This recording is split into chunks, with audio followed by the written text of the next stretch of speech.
Bom, hoje com a professora pesquisadora do Instituto de Laticínios Cândido Tostes, a Claudete Saraiva. Boa tarde, Claudete. Boa tarde, Otávio. Já queria aqui agradecer o convite, né? E a disponibilidade da gente estar falando um pouquinho sobre a nossa compostagem. Bom, Muito obrigada. é isso aí. Seja bem-vinda, obrigado por nos atender. Vamos falar então sobre uso de compostagem para transformar lixo orgânico em fertilizante natural. Bom, esse é um processo natural muito antigo que muitas das pessoas já utilizavam até de forma caseira, né? A borra do café, por exemplo, a casca do ovo, né? Fezes de galinha e tal. Mas tem todo um processo que você tem que fazer, porque senão você coloca matéria orgânica indesejável e pode acabar prejudicando a planta. Esse sistema de vocês, ele é numa escala maior para ser utilizado na agricultura. Em que consiste ele? Então, Otávio, você falou muito bem, né? É um processo natural, mas requer cuidados, né? Para você obter aí um composto de qualidade. Lá no Instituto, nós temos uma área verde muito grande, por volta aí de 40 mil metros quadrados.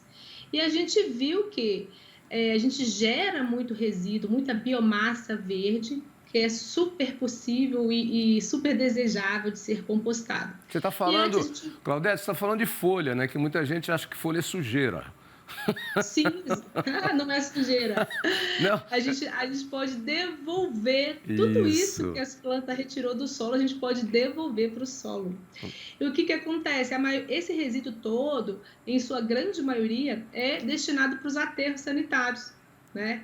Então, quando a gente deixa de enviar esse resíduo para os aterros sanitários, a gente está contribuindo também, porque no aterro, todo esse processo de degradação, a gente gera o chorume, gera aí gases tóxicos. Então, o aterro é mesmo só aquele resíduo que não tem possibilidade nenhuma de compostar, ou de reutilizar, ou de reciclar, tá?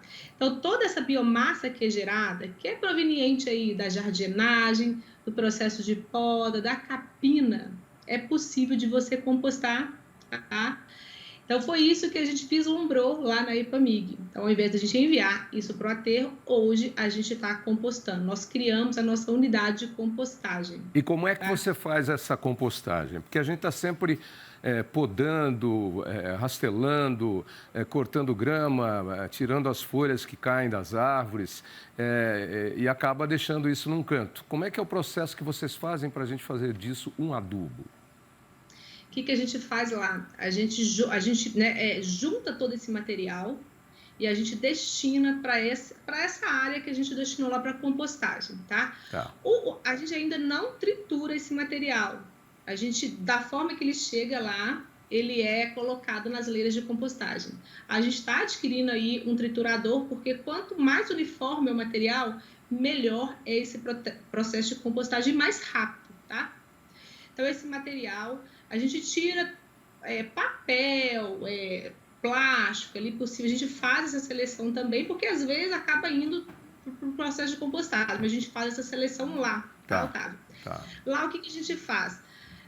A gente coloca onde que vai ser construídas as leiras. As leiras nada mais é do que uma camada de material que a gente coloca. Vou estar falando para vocês aqui. Antes da gente construir, a gente forra com esse material mais grosseiro, por exemplo, folhas de palmeiras. Para que isso? Para poder permitir a entrada de oxigênio, tá? Porque a compostagem ela precisa de oxigênio. Bom, então vamos lá por partes. A primeira camada ou a primeira leira que você faz é com folhas de palmeiras, por exemplo, ou galhos pequenos de árvores, que vão fazer uma camada arejada para permitir que o ar entre, o oxigênio entre, para que haja o processo de decomposição. Tá. E aí depois? Você forra. Exatamente, você faz um forro. Exatamente. E aí depois? Então, aí depois a gente vem com uma camada do resíduo vegetal mesmo, né? Que é folhas, processo de capina, a gente faz uma camada, tá? Tá. E depois a gente vem com uma camada muito fina, como se fosse na proporção aí 80% de resíduo vegetal e só 10 a 20% ali de esterco bovino, tá? Tá. O esterco bovino seco. A gente coloca essa camada de esterco. E é como se fosse um sanduíche, tá, Otávio?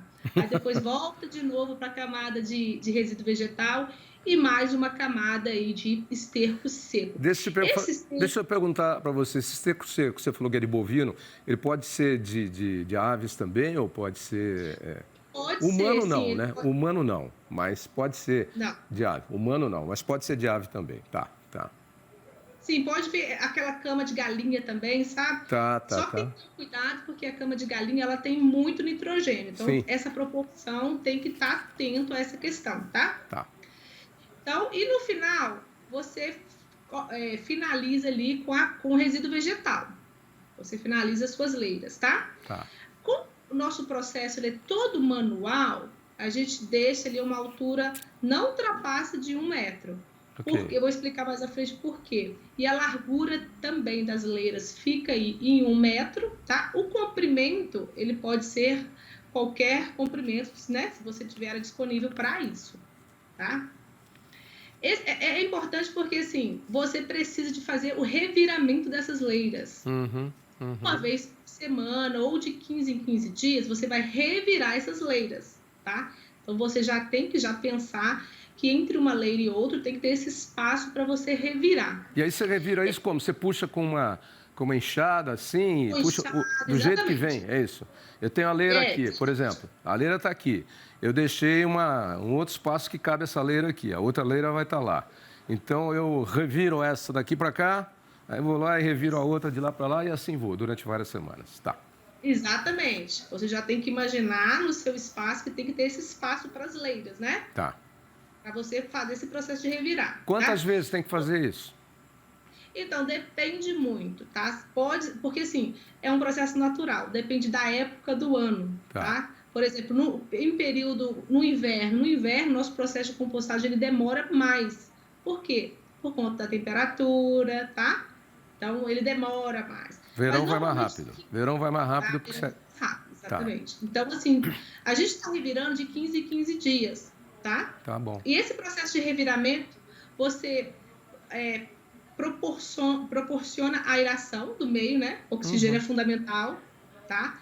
Proporciona ali também, você controla a temperatura, controla a umidade, ok? Então, você tem que controlar a temperatura, controlar a umidade, controlar ali a aeração do meio. Como é que E eu como sei? Como é que eu sei quando está no ponto e qual é o próximo passo? Pronto. A compostagem, ela dura, assim, pode durar de 9 a 16 semanas, tá? Tá. Aí você fala, numa temperatura adequada, numa umidade adequada, ela acontece de forma mais rápida, tá? Como você sabe que chegou no final? No final, o material não parece aquilo que você colocou, não, tá? O material, ele é uma terra, parece uma terra escura, Sim. bem preta mesmo, escura. Você cheira, não tem cheiro de terra, tá? E ali, no final da compostagem, você vê muito a presença de minhocas, tá? As minhocas ali é o ser final da compostagem A ali. minhoca é a saúde do solo, né? Onde tem minhoca é sinal que o solo tá bom, né? Tá ótimo, né? E aí, isso aí você moe isso, como é que faz? Você tritura isso para poder ficar em partes mais homogêneas, porque aí a absorção é melhor pelo solo, como é que é o processo? Pois é, então existe uma legislação em cima, né, para você chamar de fertilizante orgânico ou composto orgânico, existe uma legislação. E dentro da legislação existe essa granulometria, que é o tamanho dos seus compostos finais, tá? Ok. Eu falei, no início do processo, se você tiver um triturador, você vai ter um composto final melhor em termos de grãos, né? Vai ter um processo... E até o tempo também, você vai ver que você vai ter, em um tempo menor, também você vai ter o seu composto melhor. Então, se você tiver um triturador, a gente ainda não tem, a gente está adquirindo, tá? Tá. Mas você uniformiza, né? Uhum. Você uniformiza ali o material que está sendo compostado. A gente vai dar uma peneirada, sim, porque o nosso material está muito diferente em termos de tamanho, tá? Então, a gente vai dar uma peneirada Mas depende muito qual o objetivo, né? Eu quero melhorar a característica de aeração do solo. Aí você pode destinar um composto com uma granulometria maior, tá? Mas, no geral, ali, independente do tamanho, a gente vai ter um composto que é muito rico em nutrientes para o solo. E isso aí pode ser aplicado diretamente no pé das plantas ou numa área de terra onde você vai fazer uma horta? Como é que é a aplicação disso? Direto. Você Direto? pode colocar direto e misturar ali junto com a terra ali. Por exemplo, eu vou colocar na minha horta, posso colocar direto ou eu posso também dar uma misturada. Tá? Para a gente terminar, Claudete, qual é a característica mais positiva de um composto desse quando comparado com um adubo químico? Assim, esse composto você pode colocar à vontade no solo. O composto químico você já não pode colocar. Ele tem, né? Tem regras para você colocar no solo. Você está deixando de enviar esse resíduo para o aterro. Então, você está contribuindo com a vida útil do aterro. E você está devolvendo para a natureza. O ciclo fecha, né, Otávio? Sim, você está devolvendo para a natureza aquilo que tirou. Então, a compostagem ela é uma técnica extremamente inteligente. E você pode fazer tanto em nível industrial quanto em casa. É isso aí. A gente tem que devolver para a natureza aquilo que a natureza nos deu. Para que nós pudéssemos ter nosso tempo de existência aqui na Terra, porque nós somos átomos, né? Nós somos núcleo, prótons e nêutrons, certo? E é isso que nos compõe, as coisas que a gente veste, as coisas que a gente consome, tudo aqui é uma composição de átomos. Então, nada mais justo do que devolver para a natureza. Então, gente, folha não é sujeira, não, tá? Não. Folha vira composto. Eu aprendi isso muito cedo na minha infância, lá em Marília, que a gente vê essas coisas aí. Esse é o jeito antigo que as pessoas faziam, né? Bem antigo. Hoje tem coisas mais fáceis, mas esse método, como você disse, tem a vantagem de ser extremamente rico, fazer muito bem para a planta. E quando você vai comprar no mercado, se você não produz, você ainda vai pagar mais caro que o composto químico, na verdade. E é verdade. Exatamente, Otávio. Legal. Então, Otávio, eu só queria falar assim que essa unidade compostável, ela está aberta, né, a quem quiser visitar, entender um pouquinho mais da compostagem. É um prazer e a gente recebe assim. Onde é? De portas abertas. Onde é? É aqui em Juiz de Fora, é na EPAMIG, Instituto de Laticínios Cândido Toches. Tá bom, então. Tá bom. Tá aí o www.epamig.br para quem quiser mais informações.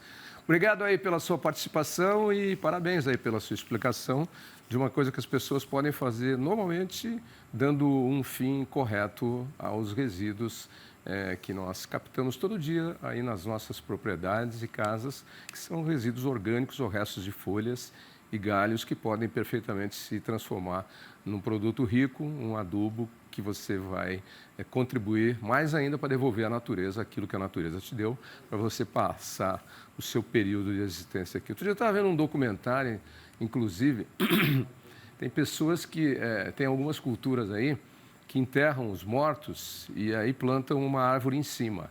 Enterra mesmo, faz um buraco na terra e enterra, não que nem a gente que põe dentro de um caixão, ou faz a cremação e tal.